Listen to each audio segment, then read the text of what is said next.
सुनो राजा हो ननदो आई नगा जोगा मंगिया सुनो राजा हो पकड़ो अरे घर ऐसे ले थैले बना रहा। लुटाई सुनो राजा हो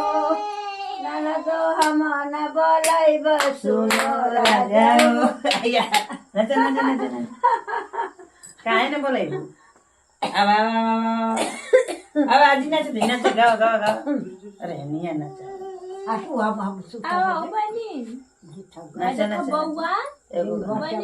अब ना बोले तो कैसे गाओ गाओ का गा जाने दोहरा के गाँव माता जी कैसे गई हुआ पूरा गई हां दोहरा दा दोरा दे नाच के तो का नाच के क्यों गाई आजी का सड़िया कितना टाइप लगत है क्यों माने ये नई नहीं लगत है ना ये हमार रू देले है छोटका हमार भतीजा देले है ससुरारिया में रहल थे तोहर माई लिया देखा बउआ गइल नहीं तो गाओ आज दूसर गावा